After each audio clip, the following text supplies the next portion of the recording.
Genesis chapter 32. And Jacob went on his way, and the angels of God met him. And when Jacob saw them, he said, "This is God's host."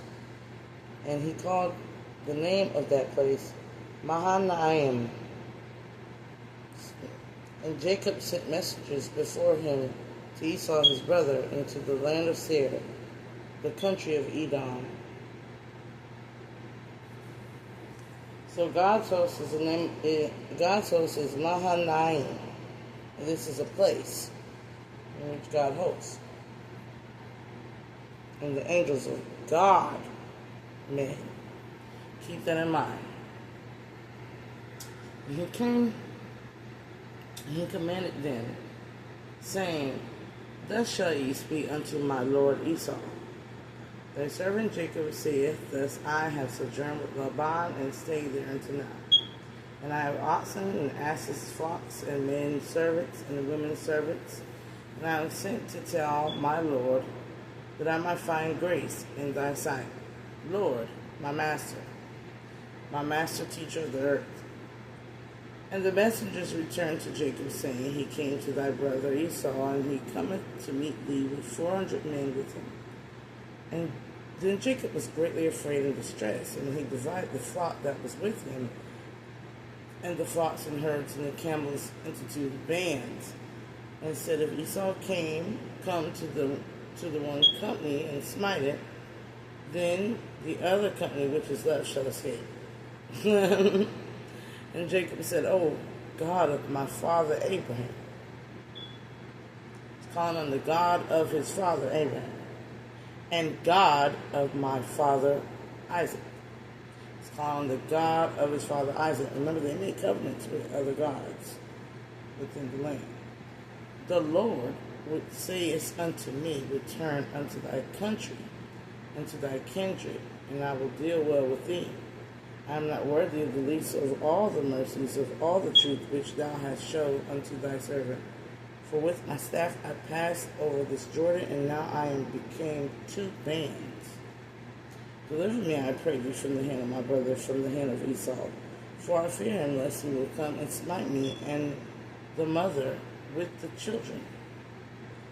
And thou sayest, I will surely do thee good, and make thy seed as the sand of the sea, which cannot be numbered for multitude." Too many.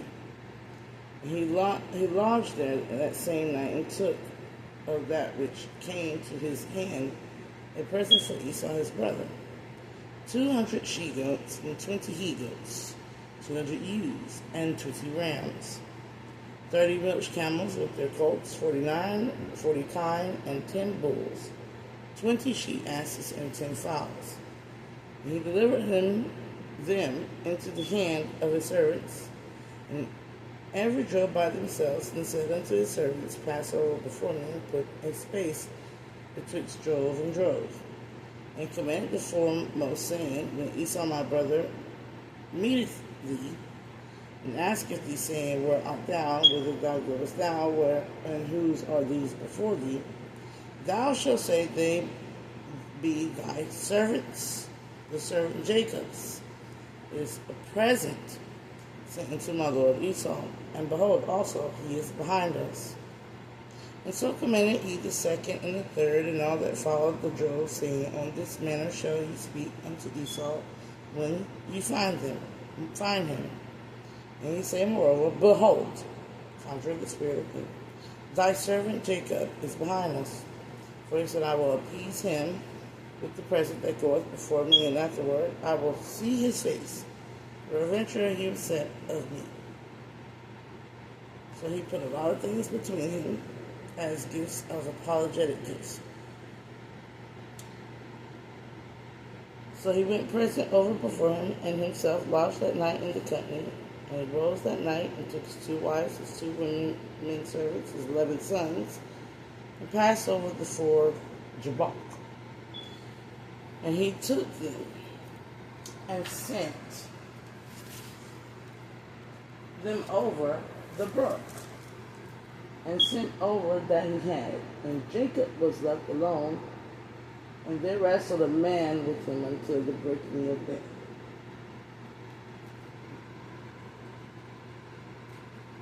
And he saw that he prevailed not against him. He touched the hollow of his thigh, and the hollow of Jacob's thigh was out of joint, and he wrestled with him. So Jacob's going to go do some training just to see if he got to fight his brother.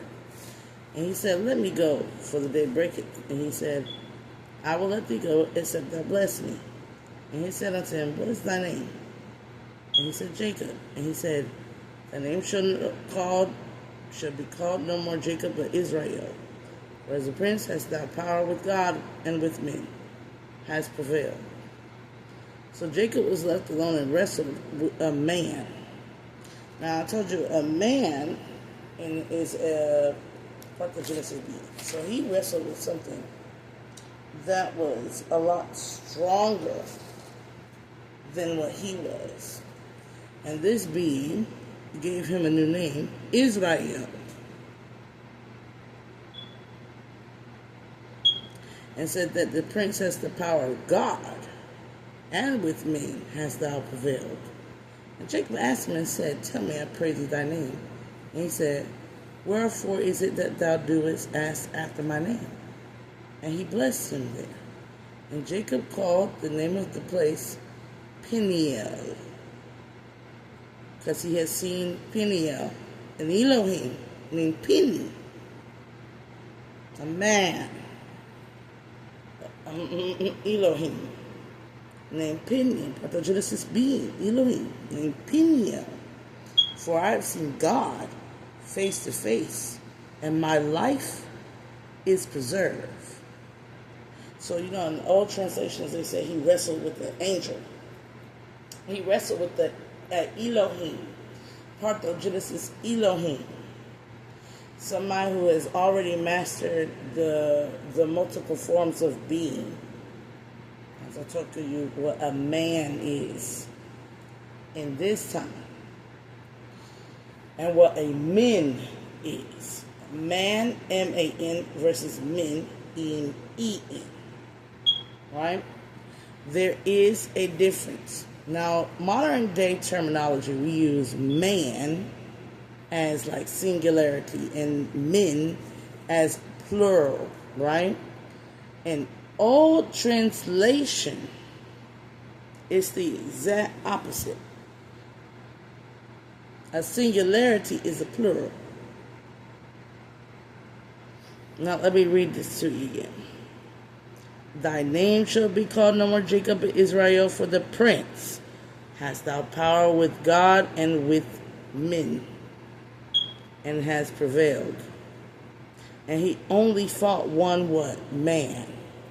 And he has the power of men. You understand what I'm saying? He fought a M-A-N. Peniel, an Elohim. And he has the power of the M-E-Ns.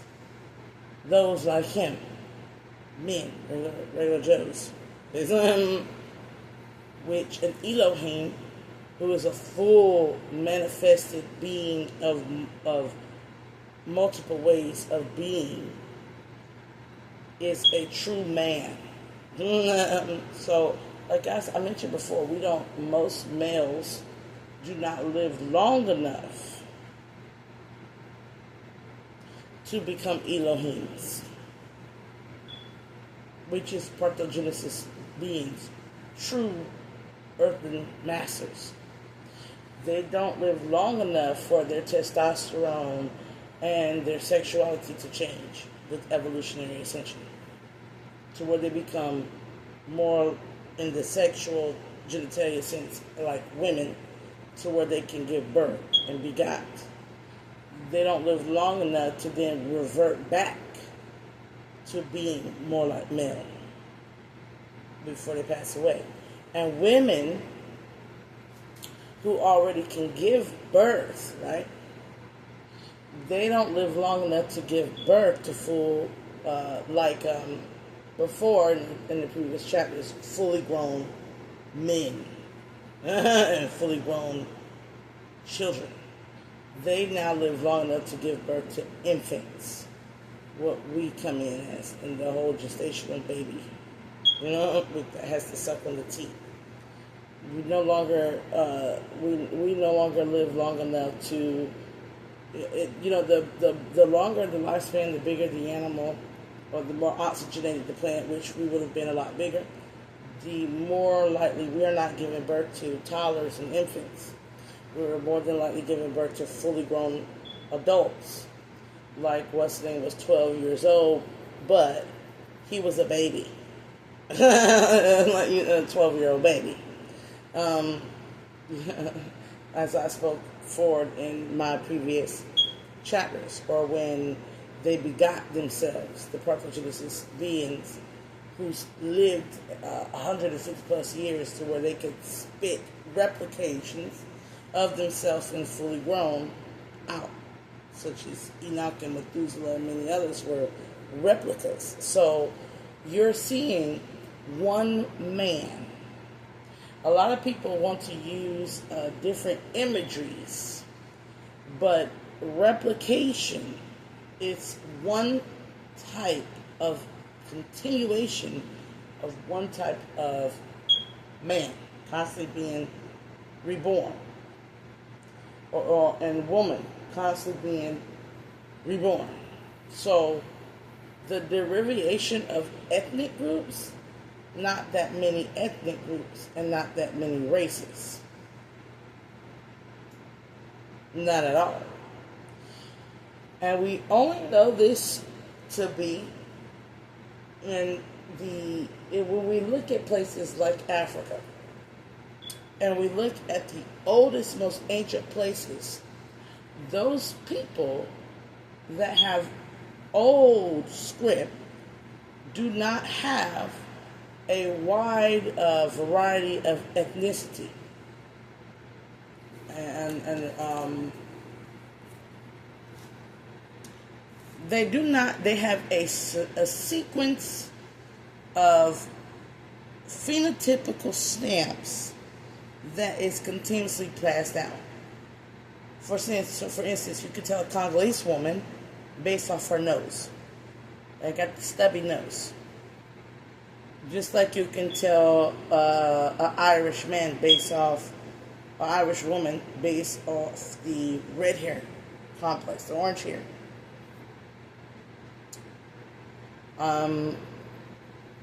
These things is because the ancestor replicated that of those people. So when you think about we have basically about, I would say, 2 to 3 phenotypes on this planet, and one where Arabs and Africans or Greeks and Persians tend to all have the wide-eyed phenotype, phenotype, where the Asians have the Asiatic Americans have the wide-eyed phenotype with the large forehead, right?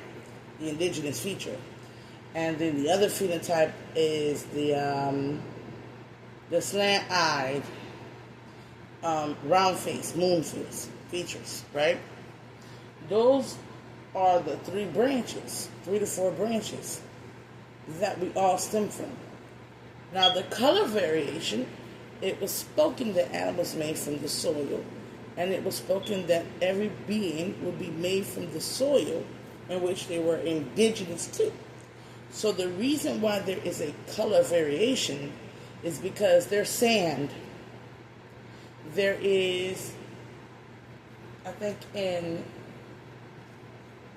Russia, there's a really, really, really, really extremely black soil. There's clay, there's red clay, there's light tan clay, because we are all children of the dust, right? We're descendants of the children of the dust. So if you were to get multiple different types of soil from different indigenous areas, land masses, and you were to line them up, that is the physical, racial of where your roots maybe are tied into and from. So in essence, The only thing that we have seen that we have never seen is a soil that we can claim is white. That's why I say the greatest light told is that there was such thing as a white man. We don't have a soil that I know of that is completely white. The only thing, we have minerals that are white, like salt. And we have things like snow and ashes, white ashes, right?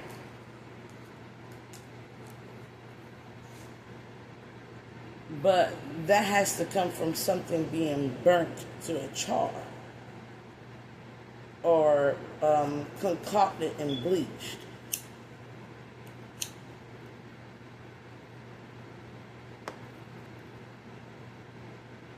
So so you have to think, if that is the case, that to produce something white, there has to be an accumulation of elemental factors, alchemical transformation. Then when you're thinking of albinism, right, you're thinking of an event, a very cold event, because the only thing that's ever been on the land that is classified as pure white is snow.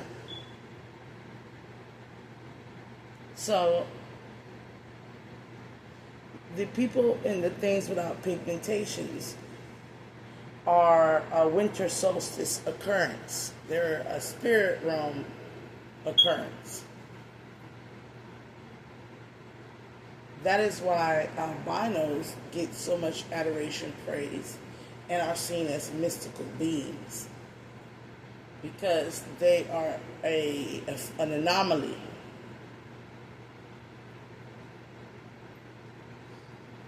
That only comes when there is a freeze over or cold. So something had to have gotten to the point where it was no longer in an oasis, to where it froze and the air accumulated snow. Because in order for you to get there, it has to be cold, right? So there had to have been a cold streak somewhere along every path. Now,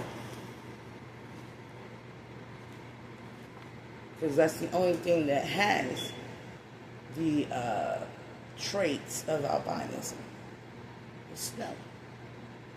Unless you can find a pure white soil that hasn't been orchestrated by the hands of man to be that way.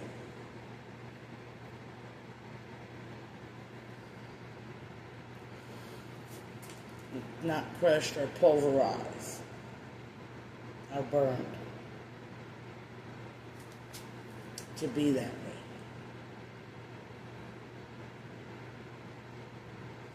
So in essence, you can still say there's a science behind albinism, but there is no science behind the Greek, the Roman, Persian, the modern day German. There's no science to them.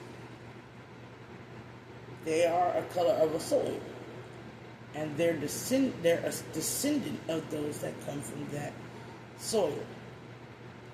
That is why you can say they are Greco-Persian, Middle Eastern admixtures, because the sand in which they resemble comes from sub-Saharan areas and Mediterranean areas.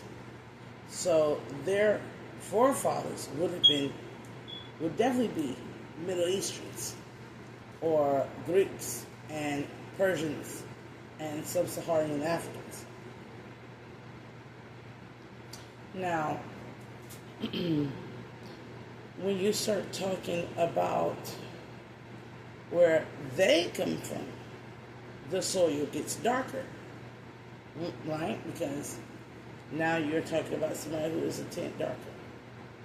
And their soil is more like red, like Asiatic clay, and black. So they are all over the place. That lets you know that the indigenous world that predates Roman and Greek civilization, or the modern day white man and his brown ancestor, his brown ancestors are elder amongst earth, and their ancestors are elders amongst the earth. So the indigenous feature is often a black hue or a brown hue indigenous person. And those two hues are the governing forces of a rich earthly soil, which is black, extremely black, extremely black. If you don't believe me, Google this. The blackest, most fertile soil. Or just look up the most fertile soil and its color.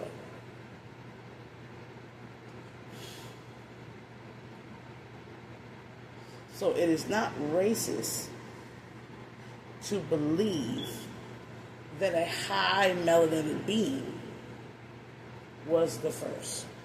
It's not racist to believe that whatsoever.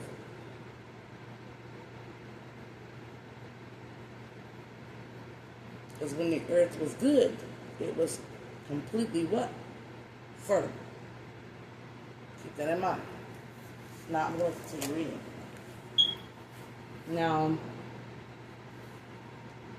therefore, children of Israel, eat not of the sinew which shrank, which is upon the hollow of the thigh unto this day, because he touched the hollow of Jacob's thigh and the sinew that shrank. His muscle constricted. And then he strained something. So eat not anything that constricts your joints. This is, you are what you eat. So we know with Eve, she ate something that made her wise.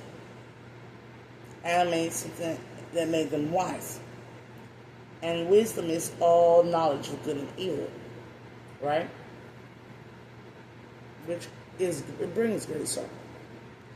To know everything is a tiresome thing.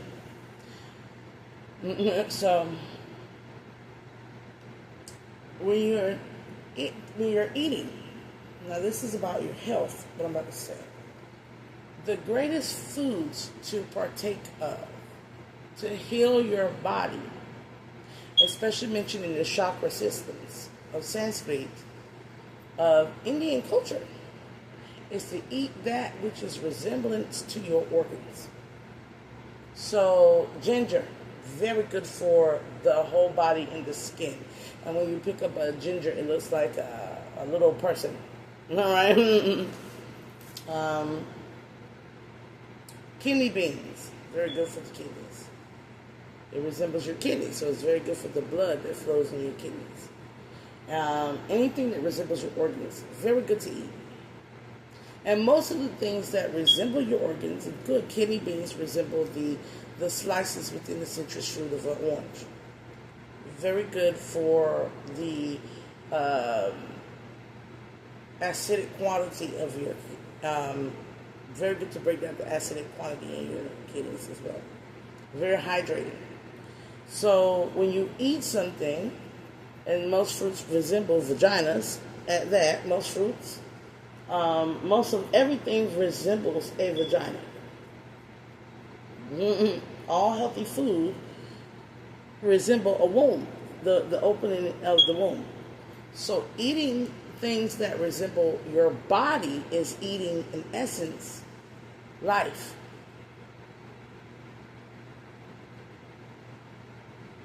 There is a reason why you do not eat from the tree of knowledge, because it probably resembled the brain. And the brain resembles worms. If you take a brain and you look at it, and like I said, if you look at the brain in your body, the canals and the things all resemble snake-like or serpentine worm-like structures. And what could cause childbirth is pains during childbirth. I was talking about today how biblical cords look disgusting. And they cause a woman to be tired, nauseous, distressed, in pain, sapped of her nutrients, alopecia, teeth loss, gallstone, because the baby is sucking the life out of you, right? And this cord that connects the baby within your womb and your waters is like a worm canal. It looks like a worm. It looks like a gelatinous. The sac looks like water, right? And the sac resembles a tree of life when you break it open. But when you're looking at the connection from the navel to the child's navel, it looks like a long, parasitic hookworm, like a hookworm, like one of them worms. That is because when they ate from the tree of knowledge, they lost the resonating light body form, gotten shelled in a physical format. So mind you, they were eating life, so the only thing they were filled with was life. So just think about, you are filled with life. You have an opening, you have an out, but the processes of digestion and all these things are going to just to pass through you. And it infinitely is passing through you, right? So you're never going to die. But the moment, it's as wise as this, be as wise as a serpent, you're like an earthworm. You know, the earthworm eats, passes everything through, and makes everything fertile, and it continues to scoot around doing that. And it's a great gardener, the earthworm, right? But when they chose to eat, they created a doorway to becoming entangled in their physicality. So in essence, you trap you here. The more you know, the more you're attached. The more a child knows of infant is born, the more neural receptors and crevices in the brain that create the categorization of knowledge stored. Other than that, a baby's brain will remain smooth. You ever seen a baby's brain? It's smooth until they start learning. Your brain was smooth. Your stomach organs were simplex. Your body's bones and things non-existent, but you were fully figured and formed. So just imagine how limber and agile these beings were before they start to have to create additional structures in themselves consistently and eat things that were like meat full of parasites and things full of additional types of serpents and worms, right? Parasitic roundworm, and how complex everything continuously became until now the body is riddled with these canals and these gateways, and it's like a maze. The human body is like a codependent maze of worm canals, veins, and stuff like that.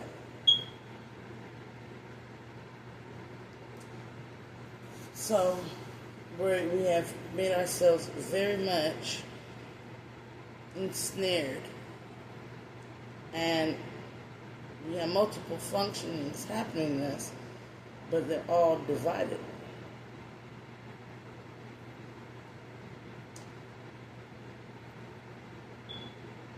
Whereas a worm has an ability to chop into and still be alive. And on top of that, it has multiple hearts.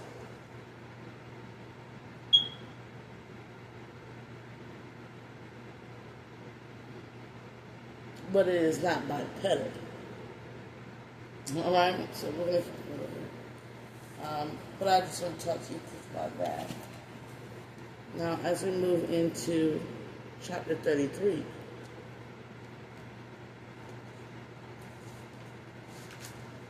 we'll soon be in Exodus.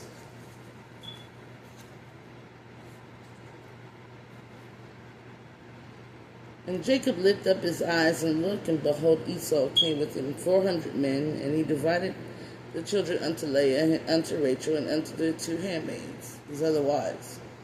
And he put the handmaids and their children foremost, and Leah and her children after, and Rachel and Joseph hindermost.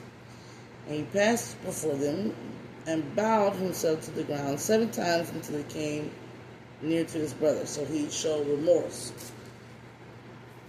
And Esau ran to meet him, and embraced him, and fell on his neck, and kissed him, and they wept. And he lifted up his eyes, and saw the women and children, and said, Who are those with thee? Who are those with thee? And he said, The children which God hath graciously given thy servant. Then the handmaids came near, and their children, and they bowed themselves. And Leah also with their children came near, and bowed themselves. And after came Joseph near, and Rachel, and they bowed themselves. And he said, Which meanest thou by all this drove which I met? And he said, These are to find grace in the sight of my master and my Lord. The brother said, I have enough, my brother. Keep thou that house unto thyself. Keep your stuff. And Jacob said, Nay, I pray thee, if now I have found grace in thy sight, then receive my present at my hand. For therefore I have seen thy face, and though I had seen the face of God, and thou wast pleased with me. And so he sees now God within his brother. He sees his brother has become enlightened and has a presence of power within him. Take, I pray thee, blessing that is brought unto thee, because God hath dealt graciously with me, and because I have enough. And he urged him, and he took it. And he said, Let us take our journey, and let us go, and I will go before thee. And he said unto him, My Lord, knoweth that the children are tender, and the flocks and the herds with the young are with me. And if men should overdrive them one day, all the flock will die. Let my Lord, I pray thee, pass over before his servant, and I will lead on softly, according as the cattle that go up before me, the children be able to endure until I come to my Lord unto Seir. And Esau said, Let me now leave with thee some of the folk that are with me. So he brought these men with him to assist his brother. Now, mind you, Jacob stole his birthright and is now honoring him as a firstborn.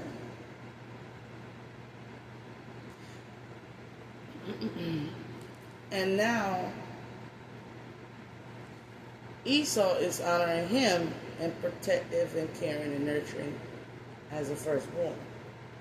I was speaking today with my kids. I said the firstborn is like the golden child, and the golden child is supposed to protect the one who is like the shepherd to the sheep. As any righteous leader is to protect the one that can cultivate the most out of the land and the people. Being a leader requires you to be kind to one who is full of abundance. Because what they generate when they are blessed may not make them kings, government officials, but they are very important people and an asset to any kingdom, any tribe, any people. Meaning the one in the family that we denote as the black sheep is usually the abundance and the wealth.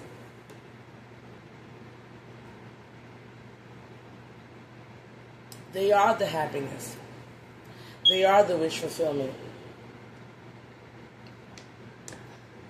And they are to be protected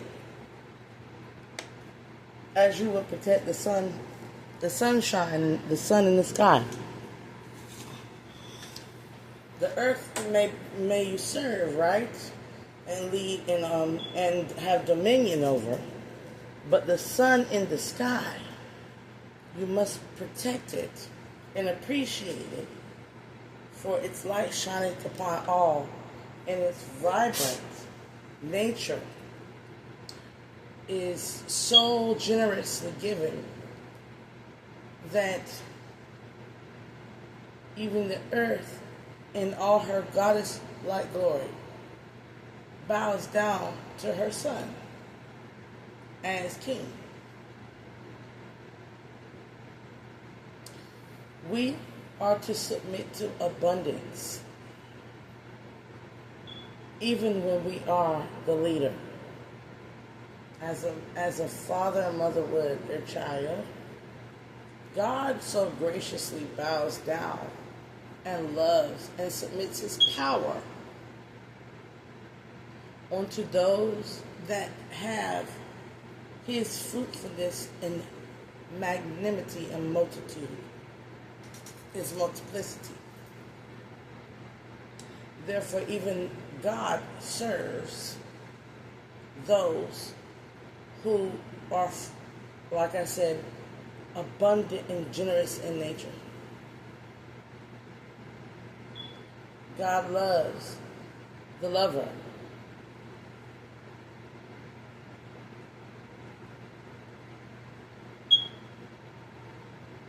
This gives many people who are generous and loving in nature access.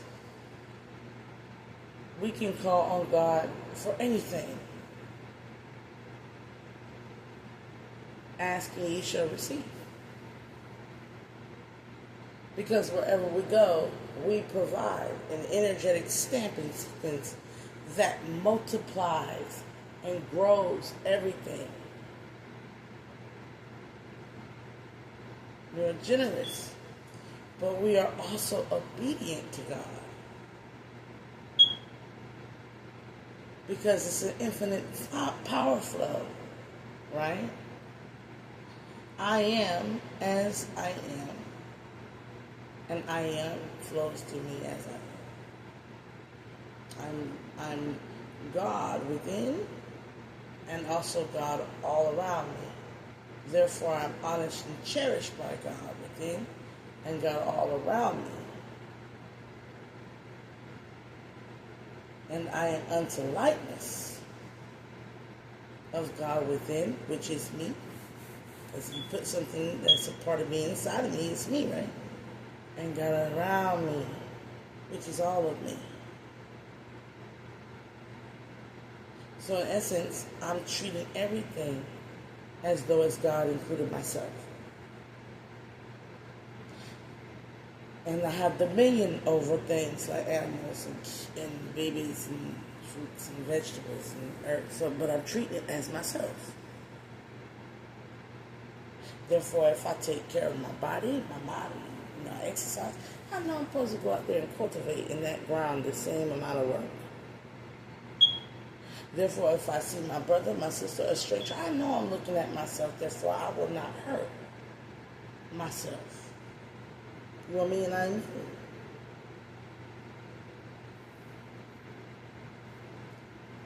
Even when you are unaware, I know you're me.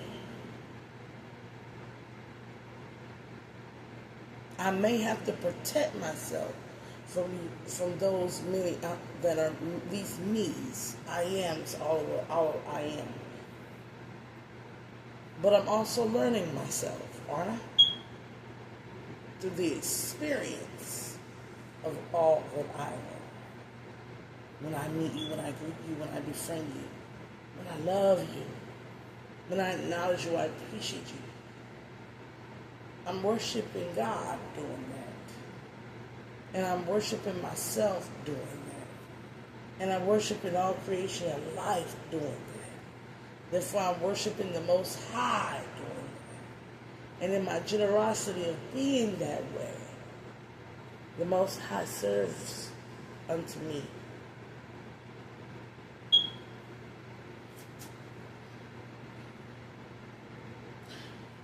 Let's keep it going. That's love and submission.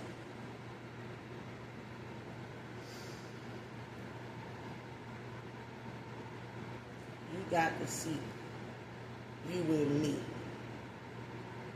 as one in order to know what true submission is. If you just see me as a woman who needs to cook and clean, and you would not see me as yourself. Because I would not ask of you what I would not do for myself.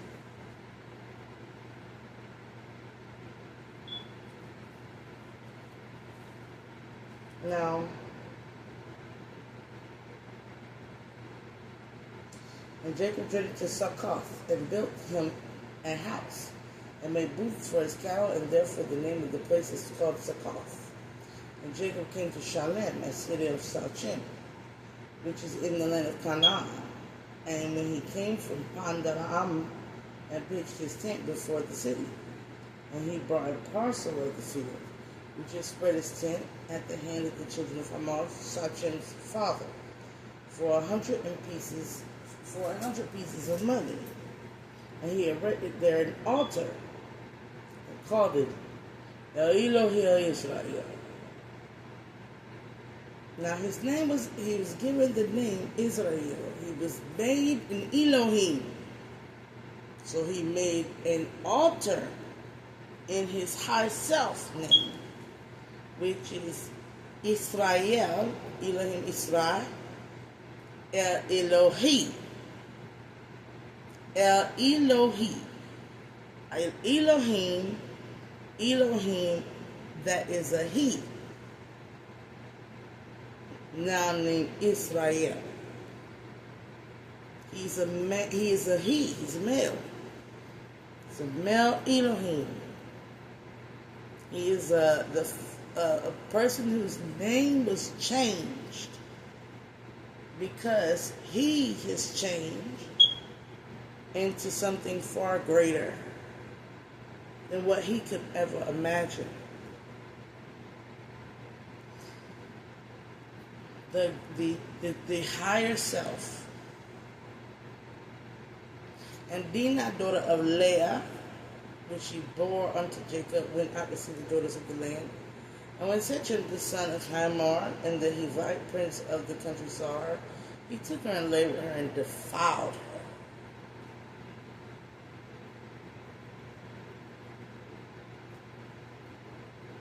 Now we're going to see what this. He took her and lay with her and defiled her. And his son clave unto Dinah, the daughter of Jacob, and he kindly unto the damsel, and spake kindly unto the damsel. And Shechem spake unto his father Hamor, saying, Give me this damsel to wife. And Jacob heard that he had defiled Dinah, his daughter. Now his sons were with the cattle in the field, and Jacob held his peace until they were to come. And Hamor, the father of Shechem, went out unto Jacob to commune with him. And the sons of Jacob came out the field, and when they heard it, and the men were grieved, and they were very wroth, because he had wrought folly in Israel, and lying with Jacob's daughter, which thing ought not to have been done, because he had no permission. He had no permission, and then he didn't marry her. He disgraced her, didn't marry her, and did not get permission to go into her. from Jacob. So this right here is like rape. It's like rape. You lusting. You lusting so much you just took somebody, did not marry him, did not ask for permission. Okay? And how I commune with them, saying, the soul of my son is such a longer for your daughter, I pray you give her to him to wife, and make ye marriages with us, and give your daughters unto us, and take our daughters unto you. And ye shall dwell with us, and the land shall be before you, dwell and trade ye therein, and get you possessions therein. And Sitchin said unto her father and unto her brethren, let me find grace in your eyes, and what ye shall say unto me I will give. Ask me never so much dowry and gift, and I will give according as ye shall say unto me, but give me the damsel to wife. And the sons of Jacob answered Sitchin and Hamor his father deceitfully, and said, because he had defiled Dinah their sister, they said unto him, we cannot do this thing to give our sister to one that is uncircumcised, for that were a reproach unto us. But in this we will consent unto you, if ye will be as we be, that every male of you be circumcised. Then we will give our daughters unto you, and we will take your daughters to us, and we will dwell with you, and we will become one people. But if ye will not hearken unto us to be circumcised, then we will take our daughter, and we will be gone. So they went and messed with the girl to bargain, as a bargaining chip, to get the rest of his daughters. Use her. This is the defiled. Use her in treachery and deceit, and was met with, you need to get circumcised if you want to be like us. So you go in, you don't do it right by the customs. You take and make a bargaining chip by lust, so that you can get access to all the other girls. Reproductive wars, mind you. This is a more clever version of reproductive wars than when the title Kings and Lords was pervaded, because they couldn't have babies. They couldn't parthogenesis or anything. So they were going around abducting all types of parthogenesis and females, as mentioned in the previous chapters. But this is very different. Now they're getting more clever. Now they want something, they want access to somebody's wealth. So now we're talking about a new sin coming in. Lust, wrath, and now we're talking about the sin of greed coming into the picture. Envy, we had envy and jealousy. We had jealousy. But now we have envy and greed and sloth and pride. But we have more sinning is starting to occur. But the cleverness of it is changing. Okay? Keep that in mind.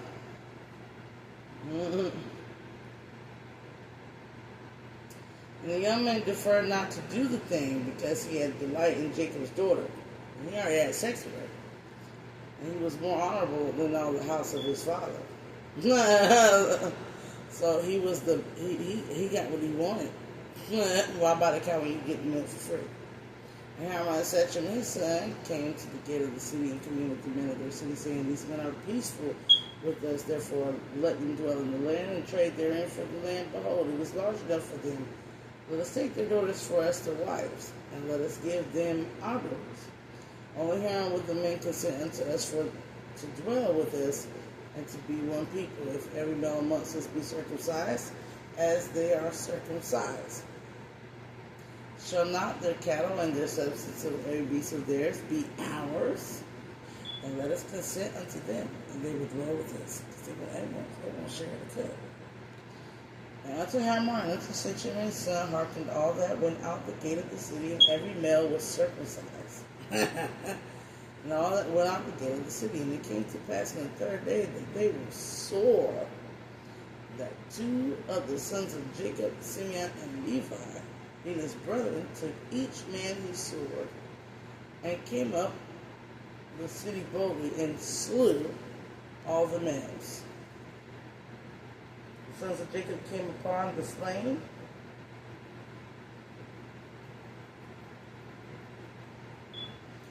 and despoiled the city, because they defiled their sister, and took their sheep, their oxen, their asses, which was in the city, that was in the field, and all their wealth, and all their little ones and their wives they took captive, and spoiled even all that was in the house.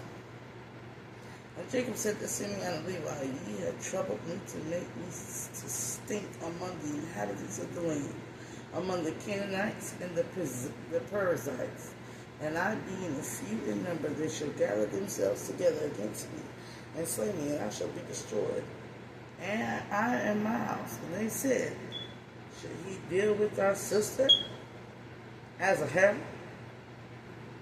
So they said, one said, Oh, please, let's handle this a different way. The other said, We got a way to handle it. Mm-hmm. They want access to our wealth and our sisters, our daughters, and everything. You know, the sisters and daughters are the same thing. Such as sons and fathers are the same thing. They want access to us, and they want what we have. So what we're going to do is they're going to put the skin off their pee-pees. Let's see if they're really going to do it. They did it. And they did it with the discussion of how to get some shares and some money and some land and some animals. And so, what would you do for $1 million? Well, I would defile or essay somebody's sister, is what these mean. I would use her as a harlot bargaining chip to get access to more sisters, because I like all the women. I want all these other women too. And I will use it as a blackmail intent to, I don't like that word blackmail, but you get it. But I'll use it as an intent to get access to their abundance as well.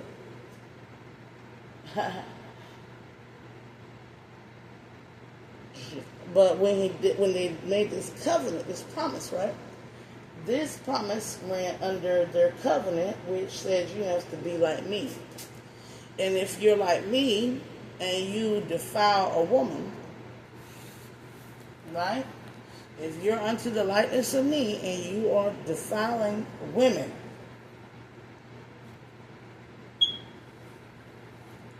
with sinful lust, apparently the punishment here is that the brothers of said women, fathers of said women, have every single right to end your life for messing with their babies and sisters and mothers.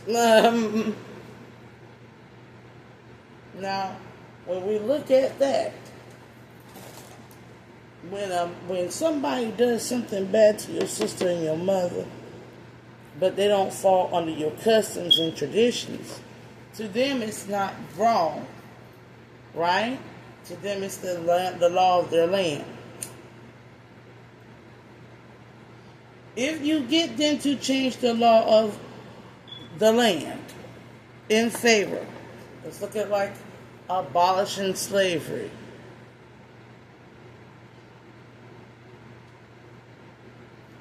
The slaves had every right after slavery was abolished, and everybody was in the covenant of the biblical God. The slaves had the right to slew any and everyone that sold a black woman, a black daughter, or a black child.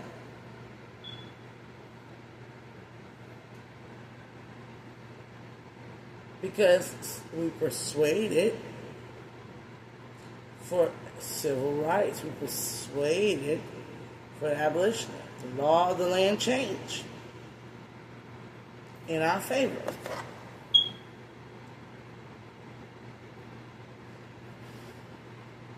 So I would be, as a person, if the law of the land changes in the favor of the indigenous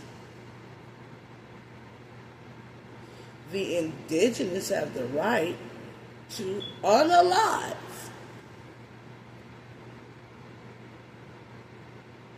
all those who went against the Treaty of Peace and the Covenant on the behalf of their mothers, their sisters, and their daughters that were unalive. Why is it like this? Because women are a precious representative of all of the spirit of the earth, of all the nations, and all the living souls. Therefore, when you disgrace her, your punishment should be death.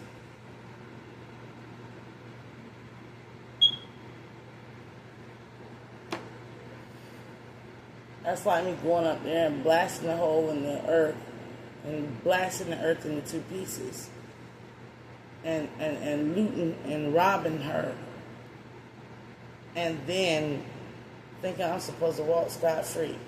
Now, when I speak of that, see the blood diamond, the ingredients in this phone that come from many other poor nations, those nations, if the government changes for justice, it is only fair that they enact their own form of justice for being hoard in their labor and for digging in her precious earth, defiling her.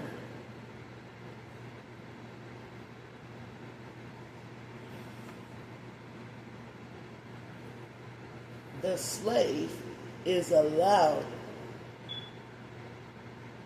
to revolt when their women have been defiled. The nations are allowed to revolt when their women were forced to degrade themselves in their womanhood. We shall not discard her like a harlot or treat her as such, for she was defiled. And God said unto Jacob, Arise and go to Beth Elohim, and he rested, and dwell there, and make thee an altar unto God, and that appeared unto thee when thou fleddest from the face of Esau thy brother.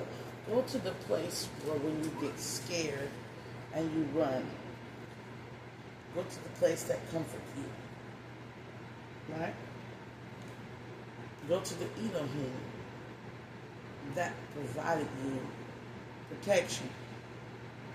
Then Jacob said unto his household and all that were with him, Put away the strange gods that are amongst you, and be clean, and change your garments.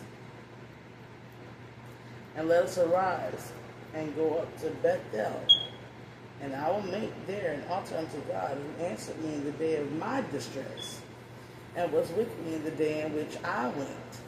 And they gave unto Jacob all their strange gods which were in their hand, and all the earrings which were in their ears.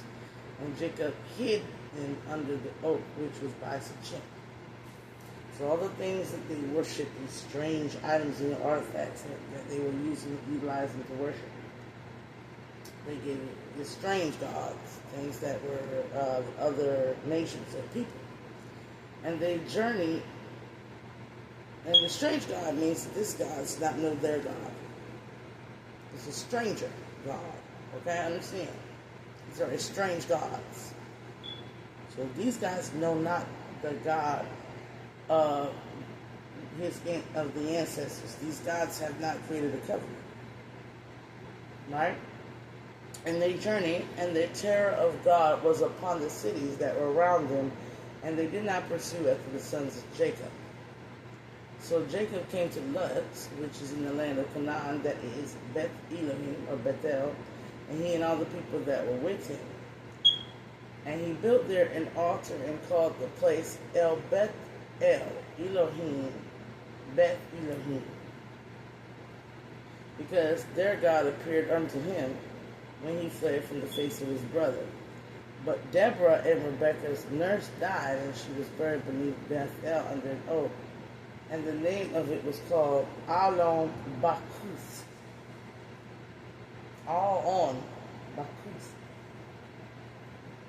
And God appeared unto Jacob again, and he came out of Pandaram and blessed him. And God said unto him, Thy name is Jacob, and thou shalt not be called any more Jacob, but Israel shall be thy name. And he called him Israel.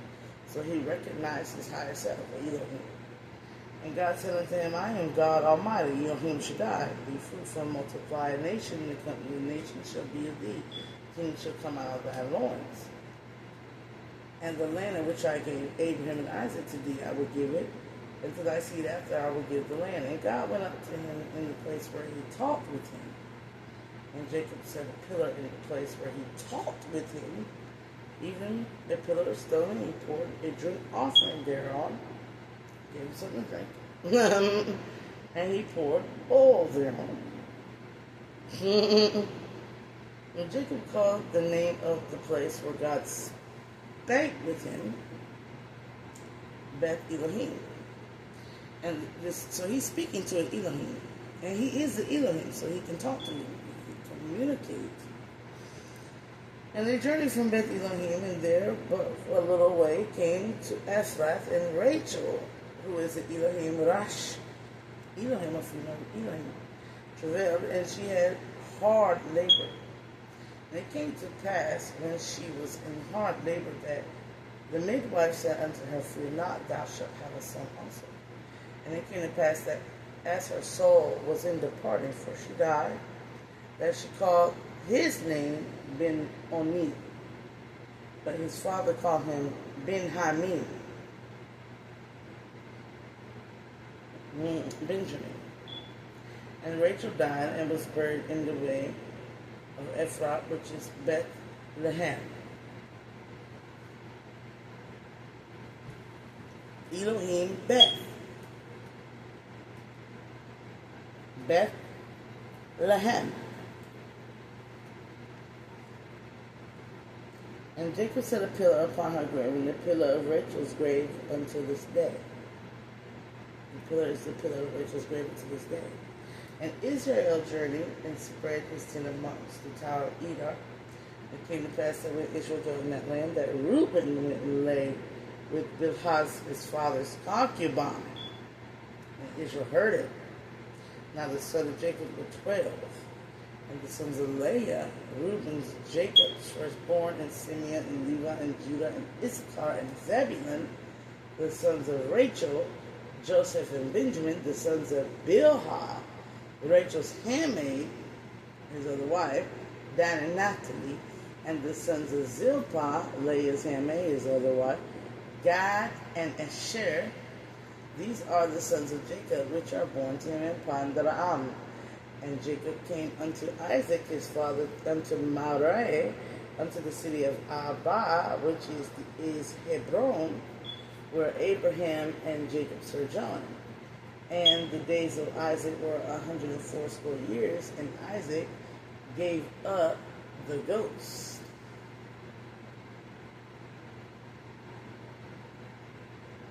Now he gave up the ghost. Now this is different. And died, and was gathered unto his people, being old 4 days. And his son Esau and Jacob buried him there. So now we're referring to an entity within them as a ghost, which is saying that he was long gone before he died. He was but a ghost in a shell. He was just there, already not present, but hollow in the presence. He was already gone, pretty much. And all he had to do was give up that which was animating him to continuously do whatever he needed to do. Which was to eat, breathe, shit, clean, whatever, you know. Oh.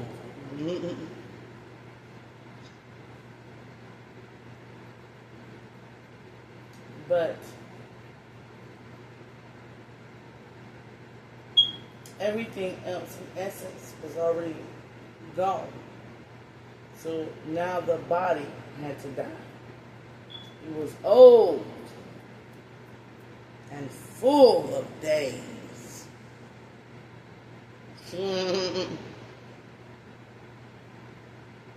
Meaning everything else had already ascended and gone. The corporeal form that was just there.